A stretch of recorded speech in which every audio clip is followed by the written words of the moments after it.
Hey everybody, this is Lauren Stein over here at Activate, and today we're going to cover processing assemblies. It's specifically covering assemblies themselves. We're not going to cover the other manufacturing options, and this is because we've added a lot of features in version 10.3, so we wanted to show you the different options. Alright, so let's go ahead and get started and talk about assembly items themselves. The main difference between an assembly and other items is the process of assembling a list of components to create a new finished good. This final good is an inventoried item that sits on your shelf for a customer to purchase as a whole unique unit. The components list allows you to not only specify what products go into making this final good, but also the default warehouse to pull from, how many it takes to create one final good, whether the component is variable, and a specific sequence you want them to be listed on the assembly session.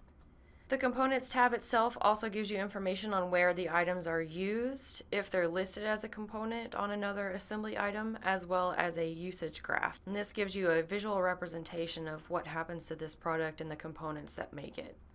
Some of our customers have multi-level assemblies. This means you can list a final good as a component on another assembly, and you can have more than one of these levels, but just keep in mind that if it is a multi-level assembly, that you're going to need to post the first step first in order to be able to post the second, third, fourth, and so on step to make sure that you have enough on-hand quantity to create that final build. And we'll take a look at these multi-level assemblies later on in the demonstration. So there are three types of assemblies in Activate. The first is standard. If your component list is static, i.e. it doesn't change, this is the bill of material type you would utilize in Activate. For customers that require variable components, you have the option of utilizing custom or process assemblies.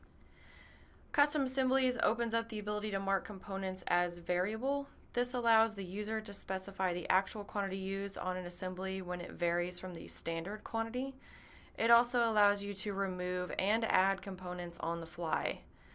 The final good is added to stock based on the build quantity, and the actual quantity of the components is removed. So process assemblies give you the same functionality as custom assemblies with the added feature of specifying a yield quantity. So we see a lot of food manufacturers utilizing this feature.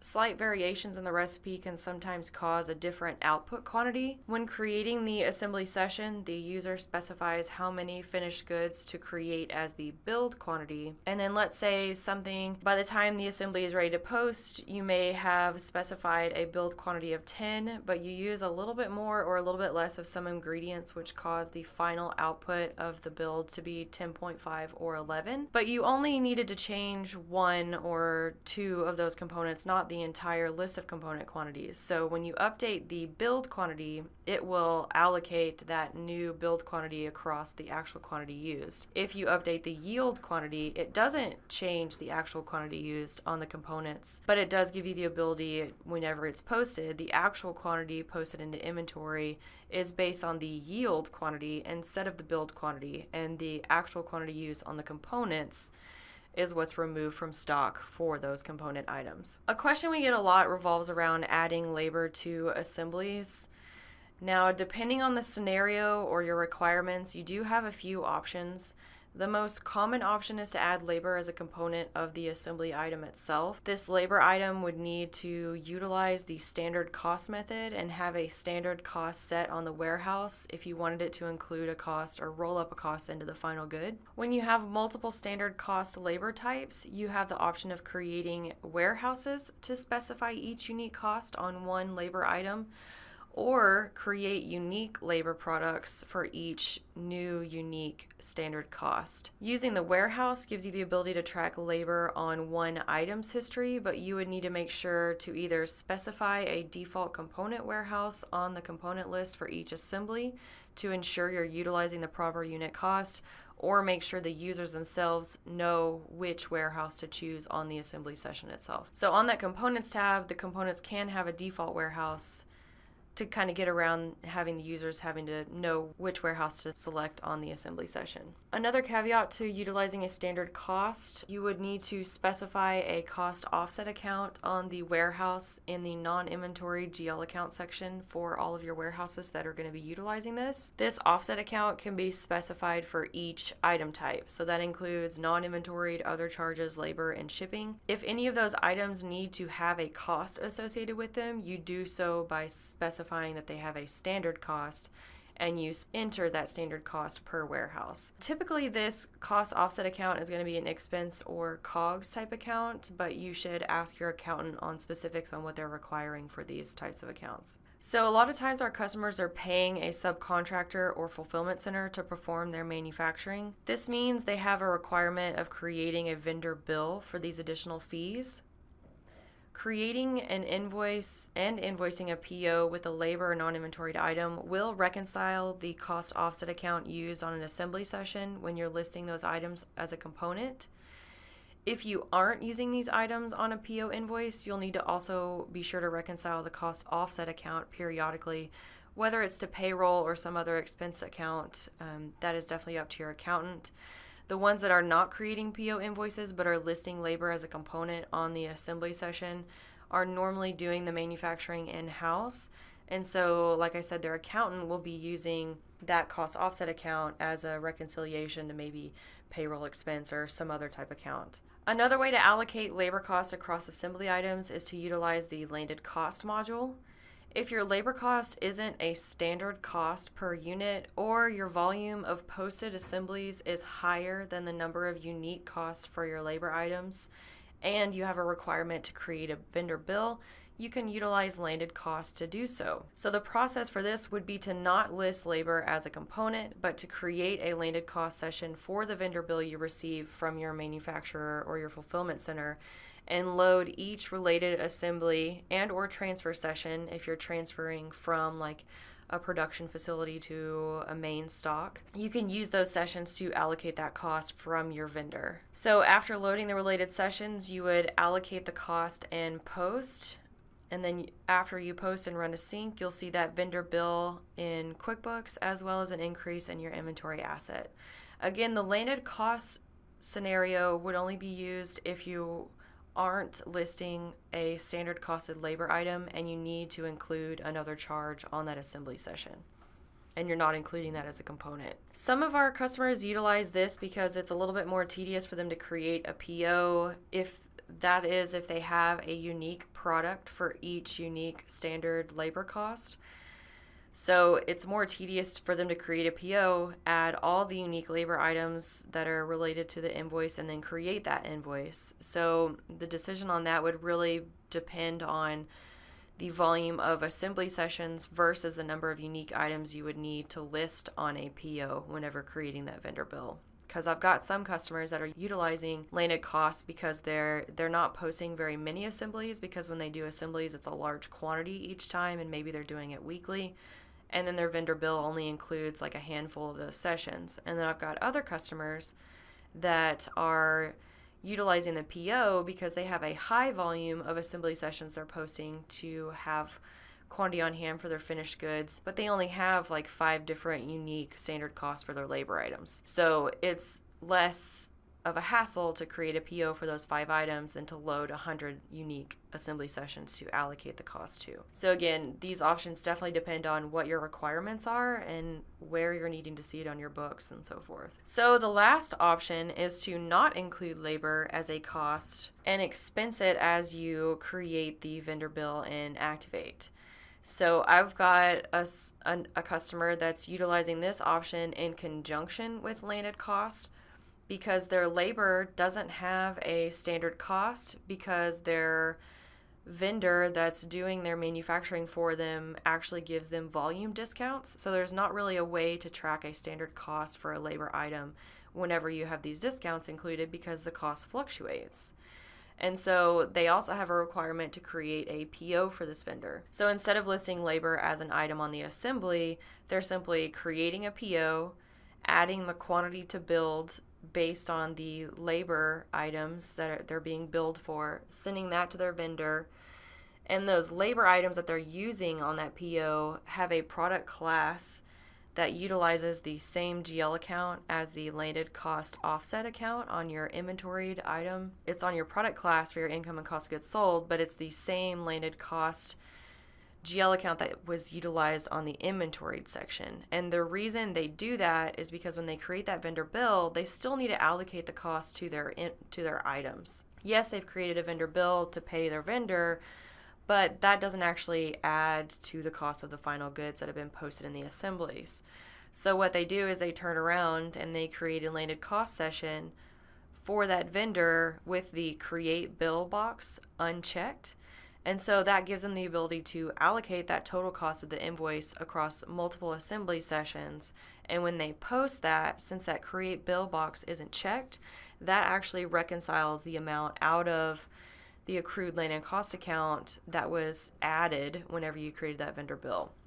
I know all of this is really confusing, especially if you're not seeing it, on screen, but I wanted to just cover some of the options so we have this in a video, and then we'll cover some of these during the demonstration as well. Because adding labor to assemblies, depending on your needs, you definitely have quite a few options to do that. Starting in version 10.3, you have the ability to create assembly sessions from multiple locations. So right now, if you haven't updated to 10.3, which we do have preview builds available on our help site, you can contact our support team if you'd like to go ahead and update. Right now, everyone is used to creating them by going through the inventory menu to the inventory assembly session or window. So this can be a very manual process, especially if you're needing to create multiple sessions or transactions at a time. So for those of you that have like a high volume of assembly sessions or transactions that you're creating, it would probably be good for you to go ahead and update to 10.3, because in version 10.3, you can actually create sessions based on demand or reorder points, and you can do that from the Assemblies tabs on the Assembly tab on the Alerts window. When utilizing this option, one session is created with multiple transactions based on your selections each time you use the window. So you can either create based on what's listed on orders or all assembly products outside of their minimum maximum stock quantities. For those of you utilizing the reorder wizard to see what to build, you can now choose to not include assemblies and truly see what needs to be ordered from your vendors and utilize the Assemblies tab to create them as needed based on those pretty much the same functionality as the reorder wizard, if you're not doing it based on sales orders, because it will show based on minimum maximum stock quantities, as well as availability, just like the reorder wizard does. So if you need to create assembly sessions specifically for an order, you can do so from the order itself, or you can do so from Order Manager in 10.3. So when the session is created from an order, posting it will actually update the scheduled quantity on the order detail, and if that assembly session creates a lot or serial number, that lot or serial number will be selected on the sales order window, which is a pretty big thing for those of you that are creating assemblies that are lot numbered, and if you're doing so specifically based on sales order demand. So this gives you the ability to create and post them as well as update the sales orders all at the same time. So that's enough with slides. Let's go ahead and get into Activate and see some of this in action. And before we get into the thick of the demo, let's take a look at some of the configuration that we've set up to make all this flow properly. So to do so, you go to File, Configuration Management, and we'll go to Inventory, Warehouse. And so you see the inventory GL accounts here on the warehouse account section on the left hand side, and then on the right hand side you see non-inventoried accounts. So these are the accounts that are going to be used on an assembly session whenever you have a standard costed item that's not inventoried. So if we had a non-inventoried item that was a standard cost, it's going to hit this non-inventoried charges account. And then if we have a labor item that's a standard costed labor item, it will use this manufacturing labor GL account on the assembly session. As well as if you're doing this as a subcontracted labor, this is the account that'll be used on the PO invoice whenever you create that as well. And that's the reconciliation that happens for that offset account. So you can kind of see that as like a suspense account for the labor that's being included in the assembly sessions. Another section I'd like to show you is the unit of measure. So for some of this demonstration, I have created a batch unit of measure. And this is because for those of you that are making food and you're actually making these big, like large vats of what we're going to use is brownie mix, so we'll just call it brownie mix. You're using these bulk quantities to create a bucket or tub or batch of this brownie mix. But when you do inventory, you are separating out the quantities of these tubs or batches versus the quantities that are actually in bags. So let's say you're going from like a 100-pound batch to a 5-pound bag.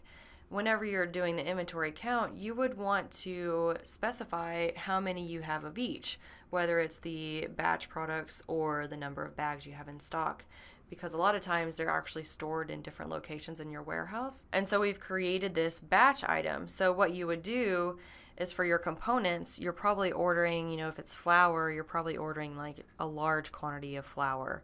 And the flour, maybe you use, if you're creating like a 5-pound bag, you would only use a certain number of ounces, but you don't want to stock in a number of ounces for flour, because when you do a count, you're actually counting the number of pounds or bags. And if the stocking unit of measure is a pound or bag, and you're using a number of ounces as a component, you actually have to have this really long decimal to figure out how much of a bag, like 2 ounces is. So a lot of times we'll have customers create a batch assembly to accommodate for that, so they can stock and use components in those larger unit of measure. And what they'll do is they'll create an assembly session to create the batch item or the bulk item.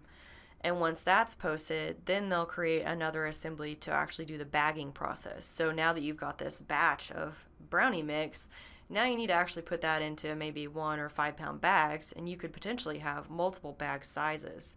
So you would have multiple assembly sessions to create those different bag sizes. And so that's what this batch unit of measure is for. And then also, like I talked about earlier, I've got a product class set up right here. So labor on PO invoices without a cost. And it's got this accrued landed cost account specified for the sales and cost of goods sold account. And the reason I use this accrued landed cost account is because when we use the landed cost session, even if we're not creating a vendor bill, once it's posted, it's going to use the landed cost GL account specified on that warehouse, which is accrued landed cost. So for those of you that have a labor cost that fluctuates and you have that requirement of needing to create a PO for your vendor to build a certain quantity of your items, this is kind of the flow that you would use, and you had landed costs, is that you would create the purchase order. It wouldn't have a cost associated with the labor item itself. It uses this accrued landed cost, and then when you do the landed cost, you uncheck create bill, and posting that session reconciles this accrued landed cost account, just like it would if you're creating a landed cost session that does create a vendor bill. Because when you do create a vendor bill, one of the entries is an increase in your inventory asset and an increase in this accrued landed cost account, and then the vendor bill itself reconciles the accrued landed cost account into accounts payable. Okay, so let's take a look at the items itself. So we'll go to product, and let's take a look at the batch item first. So I've got this brownie mix batch. It is a lot numbered item, and it's a process assembly. So that's going to give us that yield quantity on the assembly session. If we go to the components tab, you see I've got flour, a 10-pound bag of flour, and the stocking unit is bag. So we use 2 10-pound bags to create one batch of this brownie mix. It takes about an hour to do this because we have to mix it for a long time. And then we also have 0.1 bags of a 50-pound bag of sugar. So this is where that unit of measure comes into play, is that it's a 50-pound bag of sugar, so that's quite a lot of sugar.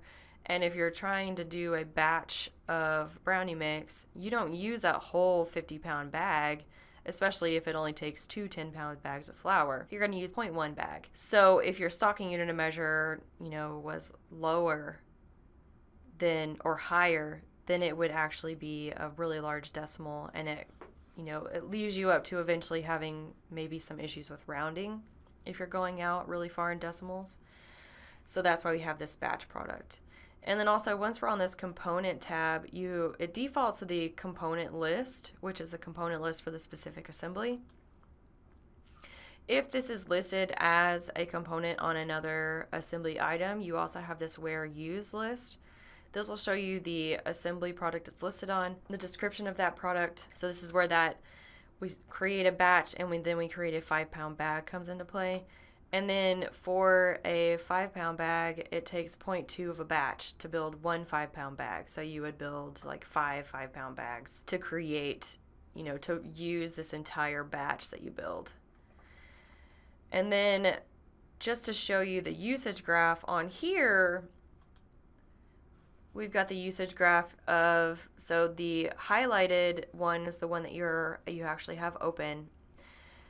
If there's a sub-assembly, you'll see the components of that item, the good that you're actually building is highlighted, and if that is a component of another assembly, you'll see that assembly listed here. So if you have multi-level assemblies, you'll see it as an image or a graph on this usage graph view, which is a pretty cool little tool, especially if you want to kind of tweak how you've got this set up. You can definitely dig into that a little bit more.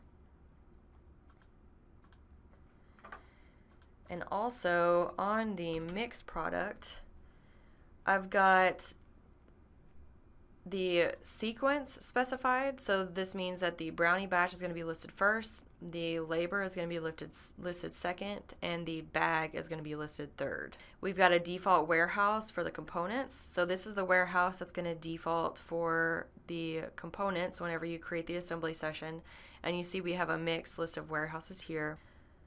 And then we also have the build quantity, which this is the quantity of the stocking unit for the component to build one unit of the final good. And then variable is checked. So this means that you'll be able to change the actual quantity used on the assembly session for any component that's marked as variable.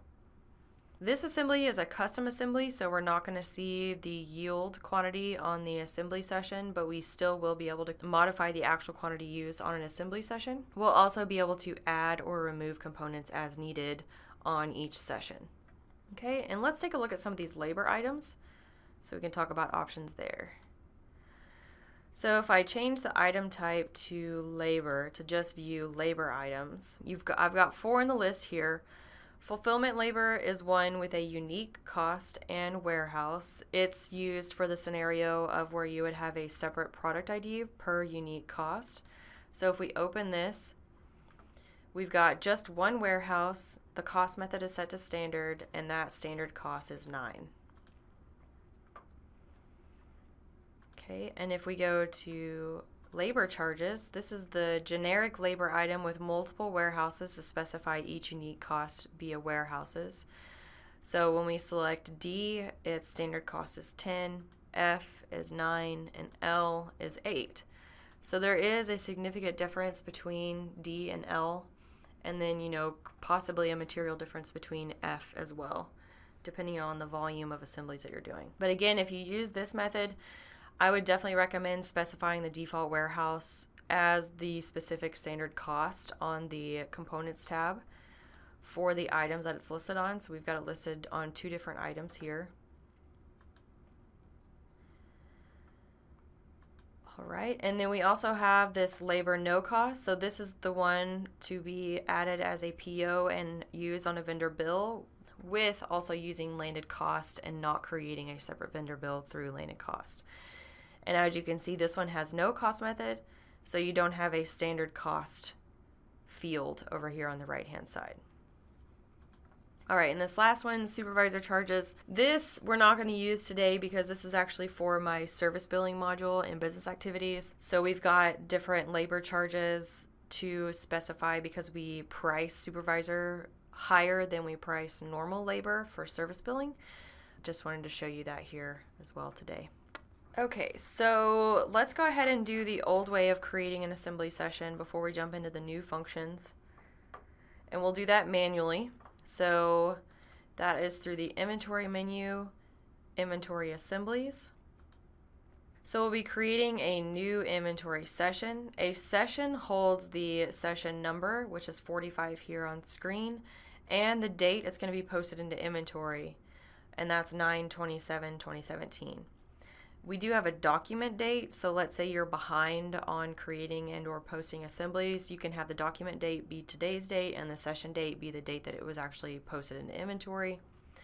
Obviously, we don't suggest backdating or changing dates, but if you needed to, the session date is the date that it will affect your inventory asset. Now, transactions are within a session. So transactions allow you to build multiple assemblies at one time with their own unique warehouse. So when you post the session that has multiple transactions, all transactions are posted at the same time with that session. So if you're doing nested assemblies utilizing one session, you would need to have the first step or the initial step of that nested assembly to build as transaction 1, the second step as transaction 2, and so on, because when you post the session, it will post the transactions in the order that you've created them.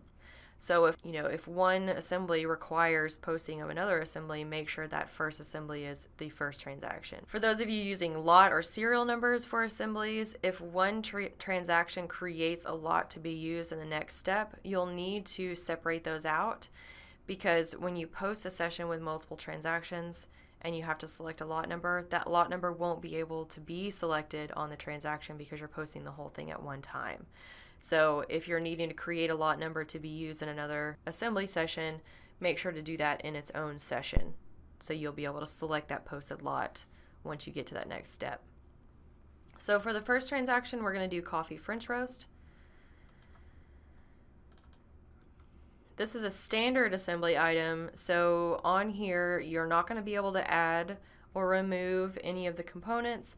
And you also see only unit quantity and total quantity. There's no standard quantity or actual quantity because you're not going to be able to modify these on the fly. Okay, and then we'll save this and we'll do add transaction. And we're going to build 5 of the bagged mixes. So when I add this is a custom assembly. And I know that because we've got quantity, but we don't have yield. And when I get out of the quantity, the build quantity will multiply the unit quantity by the build quantity. This is a lot numbered item, so you will need to specify a lot. We are going to build this today, so I'm going to make the lot as of today's date. And then you can also specify an expiration date for this specific lot number, as well as a lot reference and lot specification. And on here, we can modify the actual quantity used. So let's say instead of it taking an hour to do this, it actually took half an hour. So that updates the actual quantity to be 2.5 instead of 5 because we're using half the amount of labor that we would as a standard. All right, so let's hit save.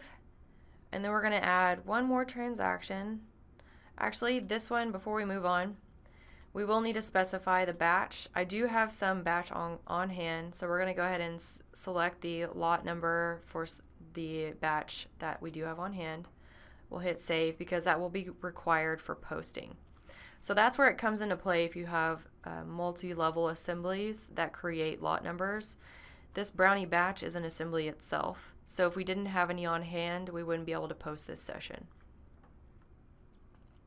We're going to add a transaction for the batch item as well. We have enough on hand to build the quantity that we have in transaction 2, but we want to go ahead and build some more for future assemblies. And we're going to do 2. So again, when you tab out of the build quantity, it updates the actual quantity to be based on what you're actually building. And if you change the yield quantity, it's not going to update the component quantity because we're assuming that you're still going to be using the same number of components as the build quantity specifies, but you're just going to modify maybe 1 or 2 of them to get a different yield. So let's say our yield is going to be 2.5. Lot number is going to be 2 because we already have one today, and this one's going to be a little bit different. And to get 2.5 yields, we actually used 4.5 bags. and a half a bag of sugar instead of 0.2 bags. And we're going to leave the labor alone. And also, just another note on these assembly sessions, if you do have multiple warehouses, you can see the current availability in these drop downs. Okay, so now assembly session 45 has 3 different transactions. So all of these are going to be posted at once. It's going to post transaction 1 first, transaction 2 second, and transaction 3 third, all at once. So let's go ahead and post. Now this is a report of what we just posted. And if we preview it, adjust this a little bit so we can see it better. Okay, so it's going to list each transaction. Transaction 1, they all go into warehouse D this time, but the transactions do give the ability to post into multiple different warehouses.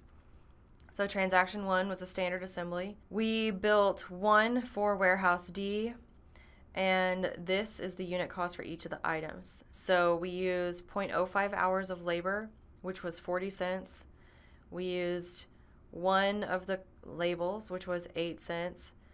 1 of the bags for coffee, which was 47 cents. And then 1.25 pounds of these Colombian beans. And that was $156.25. So the total amount of the build is $157.20, and that's divided by the quantity that you built to get the unit cost. And you can see that here because here we've got quantity of 5. And then you'll notice on these custom and process assemblies, since we changed the components that we used, you see the planned quantity was 5, the quantity variance is 2.5, and the cost variance is $22.50. But once we posted it, we used 2.5 hours at a unit cost of $9, so it's a total of $22.50. And again, these roll up into the total cost of the final good, which is divided by the quantity you built to get the unit cost. And if you're using actual cost with lot numbers, this will be the actual cost for that specific lot number that you created whenever you posted the session. So this 2017-09-27, that 760 will flow through all the transactions that you use for that specific lot number. And again, down here, we see the change for the batch. Because instead of using our planned quantity of 2, we actually use 2.5 batches. And so the unit cost, this is because the yield was changed from 2 to 2.5. So that way the unit cost is $11.10, and we modified some of the component quantities because we wanted to build just a little bit more than expected, but not all of the component quantities actually needed to change. And a lot of times we see that again, the yield is in manufacturing for food because sometimes, based on circumstances, maybe you're substituting out a component one for another, or like maybe if you're making like spaghetti sauce, and instead of using tomato sauce, you use tomato paste, and that's obviously going to change the ingredient list a lot, but it could also possibly change the yield quantity and maybe not all of the ingredients. It'll probably change the amount of water and paste that you use or sauce that you use, but maybe not the spices or the labor that it takes to build that. Okay, so as you can see, creating those sessions individually, especially if you have a high volume of assembly sessions, can be somewhat of a tedious task. So let's take a look at this new Assemblies tab on the Alerts window. So starting in version 10.3, we have this new Assemblies tab that's broken out from the Reorders tab.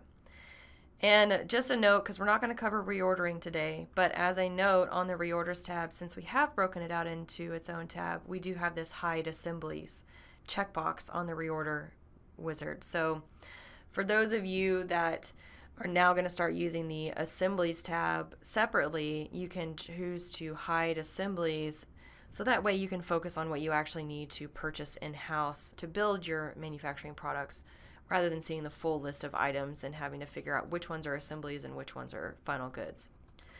So we'll go back to the Assemblies tab. You'll see checkboxes kind of like Order Manager and the Reorder Wizard, where you would select each row that you're going to be processing. The product IDs for the assembly items, the descriptions, the warehouse that is requiring a build, suggested quantity, and then once you start selecting stuff, or you can add the build quantity or you can apply suggested quantities. Suggested quantities are going to be based on availability, just like the Reorder Wizard, as well as the minimum maximum stock quantities, reserved quantities, the minimum order quantity, what's listed on PO, and what's already listed on an assembly session. Across the top here, you can select a specific warehouse to filter on. You can choose only assemblies on open sales orders, or you can uncheck that to have all of your assembly items regardless of if they're listed on a sales order. And then we also have checkboxes for below minimum stock quantity. So this would be, if you have just this one checked, it would just be kind of like what you see in the Reorder Wizard. So it would be based off of a combination of availability and your minimum maximum stock quantities. And then if you uncheck it, this is all assembly items regardless if they're listed on a sales order or if they're below or above their minimum maximum stock quantities. So let's just choose below minimum stock quantities to begin with. So this limits the view to a handful of items. Now we're going to just select the coffee French roast and the T124 in warehouse F, because I'm going to use these other ones in another section of the demonstration that we're going to go over in a little bit. As you can see, once I selected it, it specified a build quantity based on what you need. So it's build of 149 because you don't have any on an assembly session yet. You have one on hand, and your minimum maximum stock quantities are 10 to 150. So since you already have one on hand, it's going to suggest building 149. And then again, it's the same for this work table. We don't have any on hand, so our maximum stock quantity is 10, so it's going to suggest to build 10. Now, once you've specified and selected these lines, you would select Create Assembly Session. Now this is going to create one session with multiple transactions with each of those products listed as a transaction. So this goes into play where you see the multiple warehouses. So we got warehouse D on the coffee French roast, and we've got warehouse F on the work table. Now I know that we don't have enough components to build the full 150 or 149 of the coffee French roast, and you can see this by toggling the drop down. For warehouse, we've got 166.75 on hand. It says negative 19.5 available because of the total quantity used on this assembly session. It's removing it from availability once you list it on the assembly. So I'm going to change this build quantity to be 100. So that way we do have enough on hand to actually post this into stock. Okay, I'm going to save this, and I'm going to go to the T1024 transaction. Now, as you can see here, this one does not have a labor component. If we go back to coffee French roast, we do have labor charges included as a component, and this is a standard costed item. So it's going to roll up the cost of that labor once we post it. Once we go to T1024, it has no labor item because this is the scenario where we have a fulfillment center where we send them a PO and we utilize a landed cost transaction without creating a vendor bill to allocate that across the session. So to show you the split transaction, obviously if we're not going to be billing it and we're going to be using landed cost to do that, landed cost will pull the entire session, so we would need to split this out into its own session. So to do that, we would do split transaction. Now this is a little note here that explains what's going to happen. The split off quantity, circled in red, is entered and becomes the quantity moved to the new transaction, and the remaining quantity in green is left on the original transaction. So hit OK, and we're going to split off 9. We'll hit OK. And what that does is that creates a separate session with a quantity of 9 to be posted into inventory. And so we're going to go ahead and post that 9 because we've already got a PO to build the quantity of 9 that we sent to our vendor. As you can see here, it's just the 9, and it's the roll up to make the unit cost $44 for that final good. Okay, and that just shows you the split transaction. There are obviously many uses for splitting transactions. So if you're building partial quantities and you need to post those partial quantities into inventory as you're actually completing it, you would use split transaction to do so. And then you would just post each one as needed into inventory. And then eventually, once you have it all, you would post the original session. And it does show you the original session in the split transaction screen. Okay, so let's take a look at that purchase order. And the purchase order is $12.58. It's for that labor for those 9. I did originally send it for 10, so we're just going to invoice the 9 because that's what we've actually posted into stock. And you can see the GL expense account here is the accrued landed cost. So I'm going to go ahead and click invoice and give it an invoice number, invoice date, and I'm going to approve a quantity of 9 because that's what we've actually built so far, and that's what we've been invoiced for. They haven't invoiced us for the remaining quantity yet. And that's for $67.50. So remember that total right there. We're going to hit create invoice, and the next time we sync, we'll see that vendor bill in QuickBooks for that quantity. So now we go to inventory landed cost. We create a new landed cost session for the same vendor.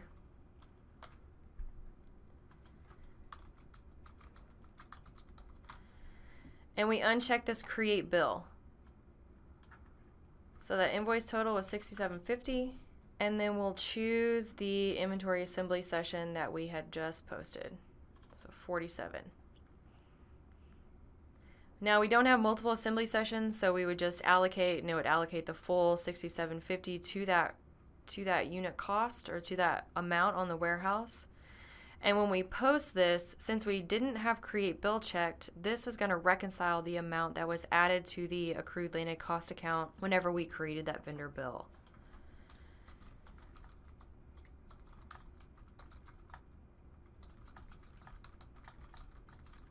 And we can add a description to specify that information. All right, and then we'll post that.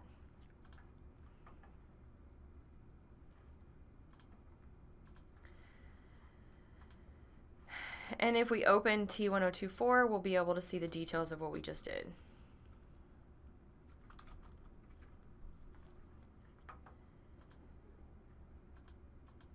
On the Transactions tab.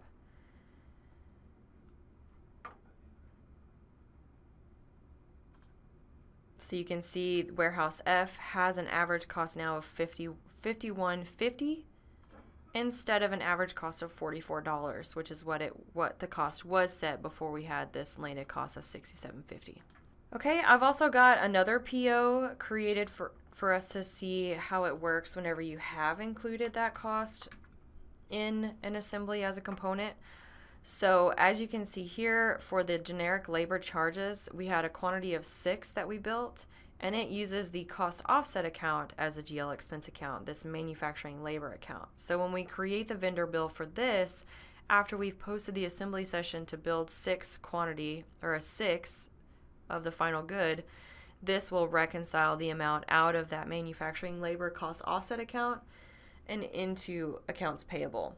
Again, if you're not being billed by a vendor for these labor charges, that's when, instead of creating a purchase order for these labor bills, you would actually need to have your accountant do general journals in QuickBooks to reconcile that account out of your cost offset account. That's only if it's internal labor. If you're being billed, you would either create a purchase order to do that or landed cost. Now, if you're doing it landed cost, you would, without the vendor bill, that's a separate PO, you would just go to landed cost, hit new, add the vendor, have create bill checked. Let's say it's a $50 vendor bill. And now we're going to load multiple assembly sessions because they're billing us for multiple assemblies. And so you would just load every assembly session that's related to that vendor bill by continually doing load items, and you can mix transactions on this in case they're billing you for other kinds of transactions. And then you can do allocate by quantity, value, weight, or volume. So we'll do quantity. And then when we post this, this will add costs to these assembly sessions that we're being billed for, as well as create the vendor bill. And again, this process is used if you're not using labor as a component on the assembly. You're just getting a vendor bill. You're not having to send them a PO. Maybe you print the work order form from the assembly session to notify them to build certain quantities instead of having to do a purchase order. So post, yes, and cancel. Okay, so another new feature that we've got is creating assembly sessions from an actual sales order. So I've got sales order A1523T. As you can see there, this assembly is listed as back ordered because we don't have enough quantity on hand to send this to the customer. So we want to build an assembly related specifically for the sales order. So to do so, we do create assembly session. If you have multiple assembly items listed on a sales order that have back order quantities, it will create one session with multiple transactions for each of those assemblies. And then what you'll do is the build quantity is 1, and you can update that if you need to, if you wanted to make more than just what's specified on the order. Or you could just leave it as is, and when you hit post, it will actually update the scheduled quantity to reflect what you've built. And then the last thing we're going to cover, definitely not the least, also if we refresh this Assemblies tab, it will actually change based on what we've posted. It's refreshing on its own in the background, so we don't really have to.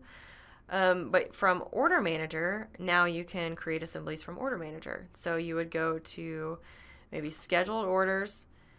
If you don't know which order you need to build for, you can select All. Activate will only create an assembly session for something that's outstanding. Action, create assemblies. It'll say, do you want to create assemblies for all the selected orders? Hit yes, and then you'll get a notification that only 6 assemblies were created. And it'll do a session per sales order.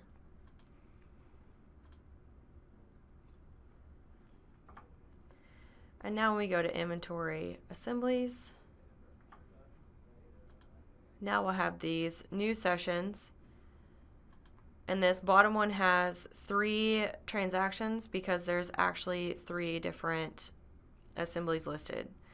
And when you create it from a sales order, you can do view order, and that will actually open the related sales order for those assembly sessions. And it goes backwards as well. So if you're on a sales order that has an open assembly session, you can click view assemblies and it'll open the related assembly session. Okay, we've just got a few more minutes, so let's look through the questions and see if there's any questions that have been unanswered. So we have a question on if it's created per sales order, where do we see a total list of what to make? So you can either, anything that's unposted, and that's also related to an order, you'll see any session unposted in the session dropdown, as well as if there's a related order, the order number on the right-hand side. Now, potentially you could modify the report filters on the inventory assembly transaction report to only look at open assembly sessions, and that would be a way to see a total list of what's been created. It would be 1 page per transaction or per session, but it would give you a total list of what to build. But again, if it hasn't been posted into inventory, you will see it in the session dropdown. So this is your list of what needs to be built.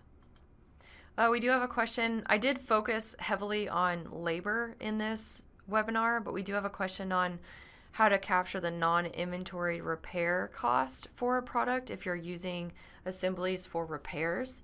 So that would be the same thing as labor. It would just be a non-inventoried or other charge item. It would utilize the standard cost method. And so that way, whenever you post that assembly, just like when you have a standard costed labor item, it will actually roll up the cost of that repair charge into the final good. So let's say instead of this being labor, this is actually a repair cost, and that repair has a standard cost internally to you. So again, you could use the same scenario of different warehouses if you have different repair costs or unique repair products to utilize on these component lists. Is there a way to go back and view an assembly session once it's been posted? Yes, you can view them once they've been posted, but you won't be able to view them here. These are only open assembly sessions. So you can either go to the final good and look at the transactions tab to see what's been posted per warehouse by toggling the warehouse. Or you can also use the reports, inventory management, transaction, inventory assembly, and you can look at specific sessions or specific sessions that were done on certain dates, or you can also add a report filter for posted to inventory to be yes or no, and you can only see things that have been posted. If we do all and do preview, we've got 18 pages here, and it's a page per session. And like this one has multiple transactions, the one we posted earlier. And also on these reports, if they have been posted, you'll see this posted timestamp and what user posted them. We got a question also. I mentioned not backdating assemblies, but they're asking about post dating. Potentially you can select whatever date you need to select on the assembly session itself. So just make sure that whatever the session date is the date that you're actually putting the final good into your warehouse, whether that's a date in the past or a date in the future. So let's say you're creating assembly sessions based on maybe some forecasting that you're doing, and you aren't going to want to schedule these until you're actually going to be doing them maybe in October. So you would put the session date to the date that you actually expect them to be completed, and then the date that they actually are completed, if it's different than the date that you specified on this session date, you would just make sure to modify that before you post it into inventory, because Activate is very date sensitive.